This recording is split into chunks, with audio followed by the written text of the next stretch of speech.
अयोध्या में रामलला की प्राण प्रतिष्ठा समारोह में करीब 7,000 मेहमान आए। पॉलिटिकल नेताओं से जो 2-4 नेता रामलला की प्राण प्रतिष्ठा के साक्षी बने, उसमें टीडीपी चीफ चंद्रबाबू नायडू, एचडी देवगौड़ा उन्हीं में से एक थे।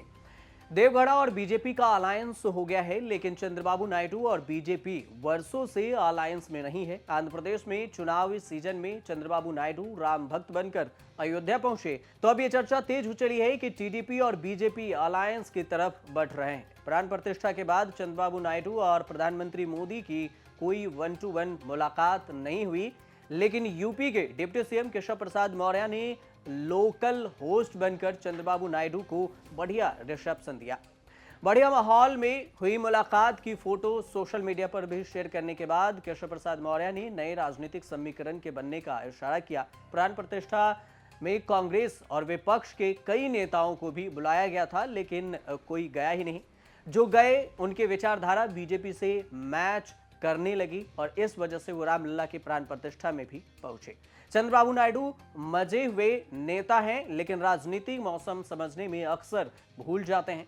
25 साल में उन्होंने 5 चुनावों के लिए अलग अलग अलायंस प्रयोग किए हैं। राइट, लेफ्ट, सेंटर किसी से परहेज नहीं किया, लेकिन थोड़ी बहुत कामयाबी मिली तो सिर्फ बीजेपी से। लेकिन उससे भी जुड़े नहीं। हर चुनाव में अलायंस बदलने का जमकर खामियाजा भुगतना पड़ा चंद्रबाबू नायडू को। हालांकि सबसे बढ़िया नतीजा बीजेपी के साथ रहने पर ही मिले, लेकिन बीजेपी के साथ भी टिके नहीं। यही कारण है क्योंकि राजनीति डामाडोल रही है। समझिए कि नया अलायंस बनाने की तैयारी कर रहे हैं चंद्रबाबू नायडू, और इस नए अलायंस का प्रयोग क्या होगा, इसमें भी वो फेल रहे हैं। कब पास होंगे, कब क्या होगा, इसकी कोई भी रणनीति सामने खुलकर नहीं आई है। चंद्रबाबू नायडू उस दौर में बीजेपी के साथ थे जब अटल बिहारी वाजपेयी एनडीए सरकार चलाते थे। चंद्रबाबू नायडू एनडीए के संयोजक हुआ करते थे। 1998 से 2004 तक नायडू बीजेपी के साथ रहे।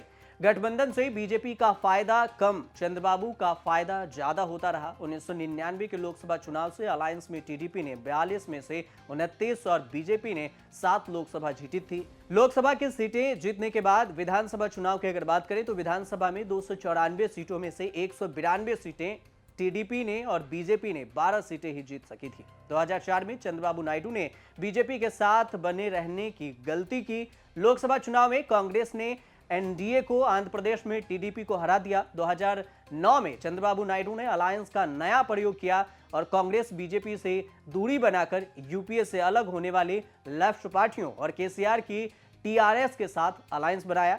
ये प्रयोग भी फेल हुआ, फिर कांग्रेस से हार गए। 2014 में चंद्रबाबू नायडू ने फिर से बीजेपी में जाने का फैसला लिया। अब की बार तुक्का सही लगा। मोदी लहर में चंद्रबाबू नायडू के पास आंध्र प्रदेश फिर से आ गया। लोकसभा विधानसभा चुनाव में नायडू के बदौलत थोड़ा फायदा बीजेपी को भी हुआ है। 2014 में कांग्रेस ने आंध्र प्रदेश का विभाजन किया, जिसका चुनावी फायदा चंद्रबाबू नायडू को मिला। प्रचंड बहुमत से सत्ता मिली।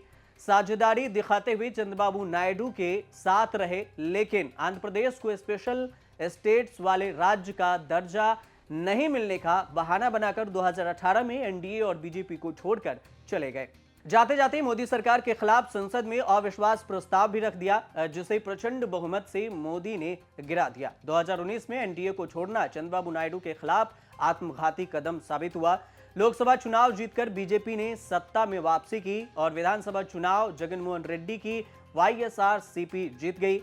दिल्ली से लेकर आंध्र प्रदेश तक टीडीपी की करारी हार हुई। हालांकि जगनमोहन की लहर में टीडीपी कांग्रेस और बीजेपी से बेहतर स्थिति में रही। चंद्रबाबू नायडू ने 2018 में तेलंगाना विधानसभा चुनाव में कांग्रेस से अलायंस किया, लेकिन प्रयोग फेल हुआ। टीडीपी को सिर्फ 2 सीटें मिली। उन्होंने 2019 में अलायंस रिपीट नहीं किया। कांग्रेस टीडीपी बीजेपी के अकेले लड़ने से फायदा जगनमोहन रेड्डी को भी मिला। हर चुनाव में अलायंस के नए नए प्रयोग करके कभी हारने कभी जीतने वाले चंद्रबाबू नायडू फिर बीजेपी के साथ जाने का प्रयोग कर रहे हैं। मजबूरी है ये, या फिर कहें कि अकेले लड़कर हार गए, इसका खौफ है। ये सब तो उनके राजनीतिक जो समीकरण वो बना रहे हैं उसी से ही तय हो पाएगा। लेकिन कांग्रेस या किसी और के साथ जाकर भी निपट गए हैं चंद्रबाबू नायडू।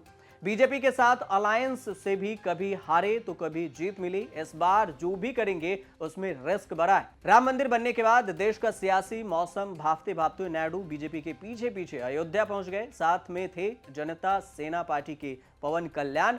जिनसे टीडीपी और बीजेपी दोनों का बीजेपी से अलायंस है। आंध्र प्रदेश में ऐसी भी चर्चाएं हैं कि चंद्रबाबू नायडू के साथ अलायंस में कांग्रेस को भी इंटरेस्ट है, लेकिन शायद नायडू को कांग्रेस के साथ जाने में फायदा कम, बीजेपी के साथ जाने में नुकसान नहीं दिख रहा। जगनमोहन रेड्डी टीडीपी, कांग्रेस, बीजेपी तीनों के कॉमन दुश्मन हैं, लेकिन बिना टीडीपी के साथ आए कांग्रेस और बीजेपी दोनों के लिए जगन को टक्कर देना मुश्किल है। आप देखते रहिए न्यूज़ तक।